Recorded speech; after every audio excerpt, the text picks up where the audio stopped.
പുലർച്ചെ 3:15 ഞാനിപ്പോൾ ഉള്ളത് ബാംഗ്ലൂർ ഇൻ്റർനാഷണൽ എയർപോർട്ടിലാണ്. നമ്മൾ ആൻഡമാനിലേക്ക് ഒരു യാത്ര പോവാണ്. അപ്പോൾ ആൻഡമാൻ എന്ന് കേൾക്കുമ്പോൾ തന്നെ നമ്മുടെ മനസ്സിലേക്ക് ആദ്യം ഓർമ്മ വരിക സെല്ലുലാർ ജയിലും കാലാപാനി സിനിമയും പിന്നെ ഗോവർദ്ധനും പാർവതിക്കുട്ടിയൊക്കെ ആയിരിക്കും. പക്ഷേ അതിനൊക്കെ മുമ്പ്, അത് ബ്രിട്ടീഷേഴ്സിൻ്റെ കാലത്താണ്, പക്ഷേ അതിനൊക്കെ എത്രയോ മുമ്പ് ഒരുപാട് പ്രത്യേകത ചരിത്രപരമായിട്ടും ജിയോഗ്രഫിക്കലായിട്ടൊക്കെ ഒരുപാട് പ്രത്യേകതകൾ ആൻഡമാനിലുണ്ട്. നമ്മളൊരു സ്ഥലത്ത് പോകുമ്പോൾ അതിനെപ്പറ്റി ഉള്ള അങ്ങനത്തെ ഒരു ഹോളിസ്റ്റിക് ആയിട്ടുള്ളൊരു ഇൻഫർമേഷൻ അല്ലെങ്കിൽ അതിനെപ്പറ്റി കുറച്ച് നമ്മൾ പഠിച്ചിട്ടുണ്ടെങ്കിൽ കുറച്ചുകൂടെ രസകരമായിരിക്കും ആ ട്രിപ്പ്. അപ്പോൾ നമുക്ക് ആൻഡമാൻ്റെ കുറച്ച് ജിയോഗ്രഫിയും കുറച്ച് ഹിസ്റ്ററിയും പറയാം. ജിയോഗ്രഫിക്കലി ഒരുപാടധികം പ്രത്യേകതകളുള്ള ഒരു സ്ഥലമാണ് ആൻഡമാൻ. 1200 കിലോമീറ്റർ ഇന്ത്യൻ മെയിൻലാൻഡിൽ നിന്ന് വിട്ടിട്ടാണ് ആൻഡമാൻ ഉള്ളത്. ഏതാണ്ട് ഒരു 150-200 കിലോമീറ്ററിനടുത്ത് മ്യാൻമർ ഉണ്ട്. അപ്പം കൂടുതൽ അടുത്തിട്ടുള്ള സ്ഥലം എന്ന് പറയുന്നത് മ്യാൻമറാണ്, അടുത്ത രാജ്യം എന്ന് പറയുന്നത് മ്യാൻമറാണ്. പക്ഷേ ഈ ഇന്ത്യൻ സബ് കോണ്ടിനെൻറ്റിൻ്റെ ഭാഗമായിട്ടുള്ള ആൻഡമാന് പ്യോർലി ജിയോഗ്രഫിക്കലായിട്ടുള്ള മറ്റൊരുപാട് പ്രത്യേകത 570 കുഞ്ഞു കുഞ്ഞു ഐലൻഡ്സ് ഉണ്ട്. അതിനകത്ത് ഇൻഹബിറ്റഡ് ആയിട്ടുള്ള വലിയ ഐലൻഡ് വളരെ കുറച്ചേ ഉള്ളൂ. ഈ ആൻഡമാൻ എന്ന് പറയുന്ന ഐലൻഡാണ് ഈ മെയിനായിട്ടുള്ള എന്താ പറയുക ടൂറിസ്റ്റ് ആക്ടിവിറ്റികൾക്കൊക്കെ ഉപയോഗിക്കുന്നത്. നിക്കോബാർ ഐലൻഡ്സ് എന്ന് പറയുന്നത് മോസ്റ്റ്ലി ഇന്ത്യൻ നേവിക്ക് വേണ്ടിയിട്ട് ഓൾമോസ്റ്റ് സെറ്റ് അസൈഡ് പോലെയാണ്, അത് അവർക്ക് വേണ്ടിയിട്ടുള്ള സംഭവമായിട്ട് മാറ്റി വെച്ചേക്കാണ്. അതുപോലെ തന്നെ ഇവിടെ ഒരുപാട് ട്രൈബൽസ് ഉണ്ടായിരുന്നു. ഇവർ ട്രൈബൽസ് മാത്രമല്ല, അപ്പോൾ അതിൻ്റെ ഫ്ലോറ ഫൗണ ഒക്കെ പ്രത്യേകതകളുണ്ട്. ഇപ്പോൾ അവിടെ ഒരു പക്ഷി ഉണ്ടെന്ന് വായിച്ചു, അത് പിന്നെ അതിൻ്റെ കൂടുണ്ടാക്കുന്നത് മണ്ണ് കുഴച്ചിട്ടുള്ള ഒരു സംഭവം കൊണ്ടാണ്, മണ്ണ് കൊണ്ടാണ് അതിൻ്റെ കൂടുണ്ടാക്കുന്നത്. അതുപോലെ തന്നെ ഈ സൗത്ത് ഏഷ്യ ഭാഗത്തുള്ള ഒരേ ഒരു ആക്റ്റീവ് വോൾക്കാനോ അത് അവിടെയാണുള്ളത്. ബാരൻ ഐലൻഡ് എന്നാണ് അതിൻ്റെ പേര്. അത് ഇടയ്ക്കിടയ്ക്ക് ഇറപ്റ്റ് ആവുമെന്ന് പറയും, പക്ഷേ അങ്ങോട്ട് പോകാൻ പറ്റുമോ എന്നറിയില്ല.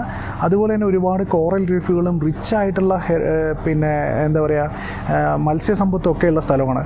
അതുപോലെ തന്നെ ഈ ഭയങ്കര ഡീപ്പായിട്ടുള്ള ഓഷ്യനാണ്, ഷാലോ വാട്ടേഴ്സ് അല്ല, നല്ല ഡീപ്പ് വാട്ടേഴ്സാണ്. അതുകൊണ്ട് തന്നെ അവിടെ സബ്മറൈൻസിനൊക്കെ വരാനൊക്കെ പറ്റുന്ന അങ്ങനത്തെ ഒരു ഭയങ്കര സ്ട്രാറ്റജിക്കലി ഇമ്പോർട്ടൻ്റ് ആയിട്ടുള്ള സ്ഥലമാണ്.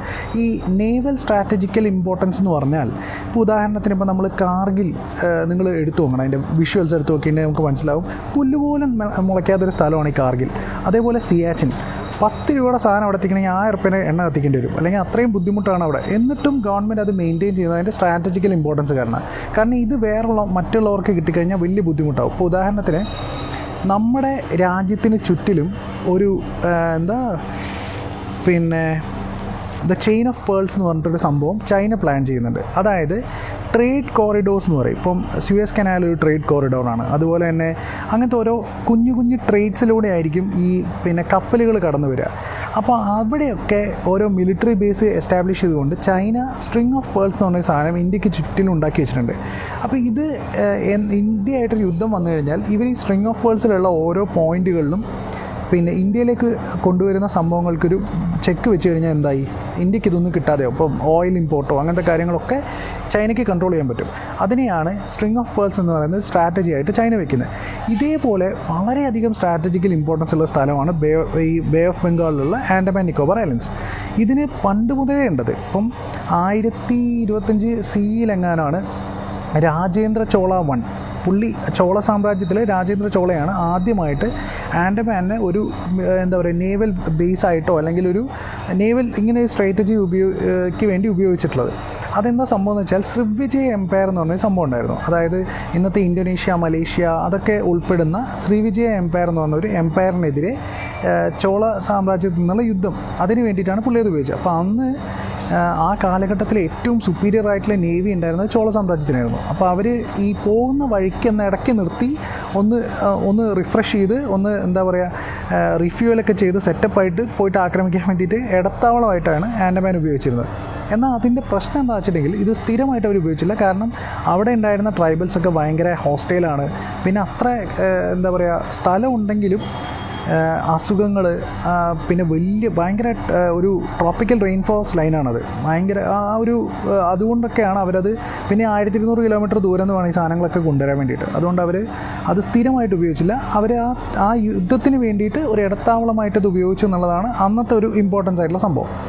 പിന്നീട് ബ്രിട്ടീഷേഴ്സാണ് ഉപയോഗിക്കുന്നത്. അത് 1857 റിവോൾട്ടിൻ്റെ സമയത്ത്, ഒന്നാം സ്വാതന്ത്ര്യ സമര കാലത്താണ് ബ്രിട്ടീഷുകാർ ഈ ഐലൻഡ് ക്ലെയിം ചെയ്യുന്നതും അതിനെ ഈ പറഞ്ഞ പോലെ സ്വാതന്ത്ര്യ സമര സേനാനികൾ അവിടെ കൊണ്ടുപോയി പീഡിപ്പിക്കാൻ വേണ്ടിയിട്ട് അവർ ജയിലുണ്ടാക്കുന്നതും പരിപാടിയൊക്കെ.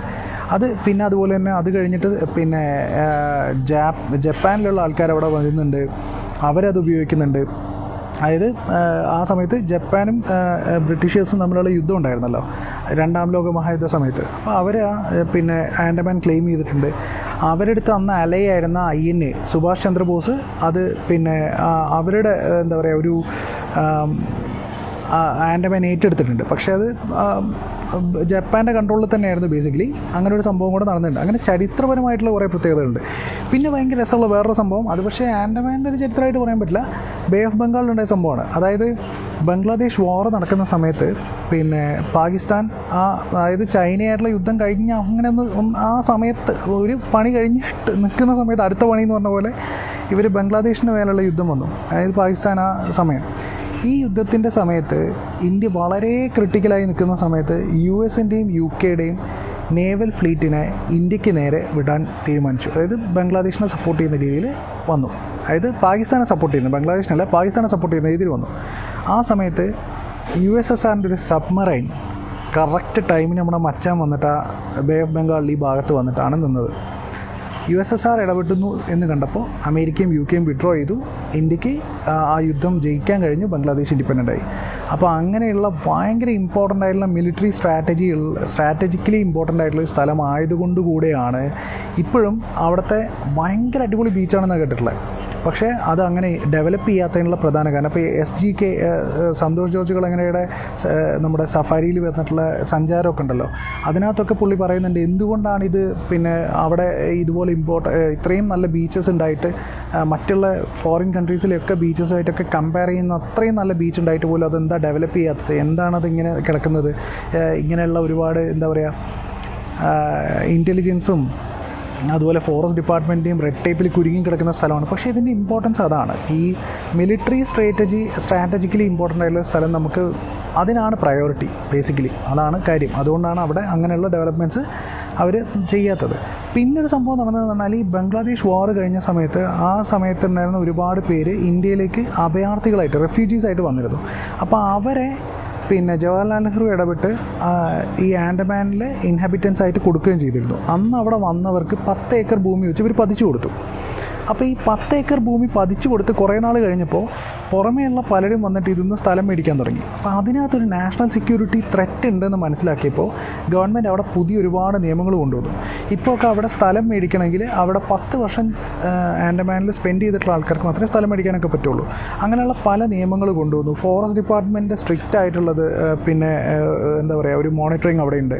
അതുപോലെ ഹോം ഡിപ്പാർട്ട്മെൻറ്റേയും ഇൻ്റലിജൻസിൻ്റെയും ഒക്കെ സെൻട്രൽ ഇൻ്റലിജൻസിൻ്റെയും ഒക്കെ ഒരു മേൽനോട്ടം അല്ലെങ്കിൽ ഒരു വളരെ സ്ട്രോങ് ആയിട്ടുള്ളൊരു ഫോൾഡ് ആൻഡമാൻ്റെ മേലിലുണ്ട്. അതൊക്കെ ഇങ്ങനത്തെ ഒരു സ്ട്രാറ്റജിക്കൽ ഇമ്പോർട്ടൻസ് ഉള്ളത് കൊണ്ടാണ്. അപ്പോൾ ബാക്കിയുള്ള വിശേഷങ്ങളൊക്കെ നമുക്ക് അവിടെ ചെല്ലുമ്പോൾ പറയാം, കണ്ടുകൊണ്ട് അല്ലെങ്കിൽ നമുക്ക് ആ വിഷ്വൽസോട് കൂടി തന്നെ പറയാം. അല്ലാണ്ട് എൻ്റെ മുഖം കണ്ടുകൊണ്ട് നിങ്ങൾ ഇരിക്കില്ലല്ലോ. അതുകൊണ്ട് നമുക്കതിൻ്റെ ഓരോരോ വിഷ്വൽസും ഡീറ്റെയിൽ ആയിട്ട് നമുക്ക് ഓരോ സമയങ്ങളിലായിട്ട് വരും.